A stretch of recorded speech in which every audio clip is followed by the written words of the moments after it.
I'm going to read you a story now. Now, this story here is the true story of the 3 little pigs. Now, everybody knows the story of the 3 little pigs. But at least they think they do. But I'm going to let you in on a little secret. Shh. Nobody knows the real story because nobody ever heard my side of the story. I am the wolf, Alexander T. Wolf, but you can call me Al. I don't know how this whole big bad wolf thing got started, but it's all wrong, you see? I don't know. Maybe it's because of a diet. Hey, it's not my fault wolves eat little furry animals like bunnies and pigs and sheeps, and it's just the way we are. Look, if cheeseburgers were cute, people would probably think you were big and bad too. See, there goes a nice wolf burger. Look at that. But anyway, what I was saying was, this whole big bad wolf thing is all wrong. The real story is about a sneeze and a cup of sugar. Now listen, this is the real story. Way back, and once upon a time, I was making a birthday cake for my dear old granny. I had a terrible sneeze and cold, and I ran out of sugar. See, there's dear old granny. See, there's a picture over there. So I walked down and asked my next door neighbor for a cup of sugar. Now, this neighbor, he was a pig, and he wasn't too bright either. He built his whole house out of straw. I mean, could you believe that? I mean, what a stunad. Who in his right mind would build his whole house out of straw? So, of course, the minute I knocked in on the door, it fell right in. And I just want to walk in somebody else's house. I mean, I got some coot, you know. So I called Little Pig. Little Pig, are you in? No answer, see. I was just about to go home without the cup of sugar for my dear old granny's birthday cake when on my nose it started to itch. And I felt a sneeze coming on. Well, I huffed, and I puffed, and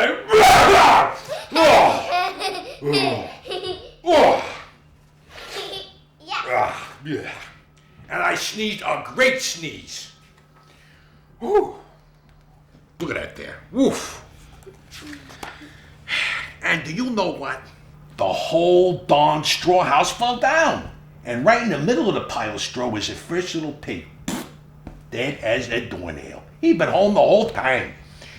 Well, I mean, it seemed a shame to leave a perfectly good ham dinner lying in the straw there, so I ate him up. Look, think of it as a big cheeseburger just laying there. Well, I was feeling a little better now, and, well, you know, I still didn't have that cup of sugar. So I went to the next neighbor's house, see? And this neighbor was the first little pig's brother. He was a little smarter, but not too much. He built his house out of sticks. See, there's the stick house. So I rang the bell on the stick house. Nobody answers. I call, Mr. Pig, are you in? You know what he yells back to me? Go away, Wolf. You can't come in. I'm shaving the hair and then chinny chin chin. Imagine. I just grabbed the doorknob when I felt another sneeze coming on. Well, I huffed and I puffed and I tried to cover my mouth, but I sneezed another great big sneeze. And, you're not going to believe this, but this guy's house fell down too, just like his brother's. Well, no, when the dust cleared, there was a second little pig laying there. He was, dead as a doornail. Yeah. Wolf's on him. Well, you know, food will spoil if you leave it out in the open like that. So, I did the only thing I could do. I ate dinner again.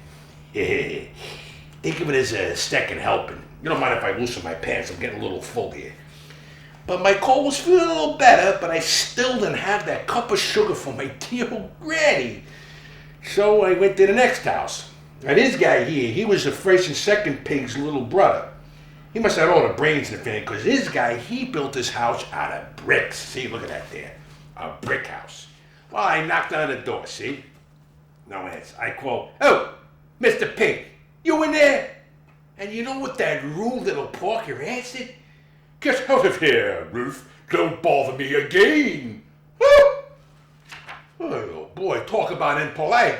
He probably had a whole sack full of sugar in there, and he didn't want to give me a little cup for my dear old granny's birthday cake. I mean, what a pig.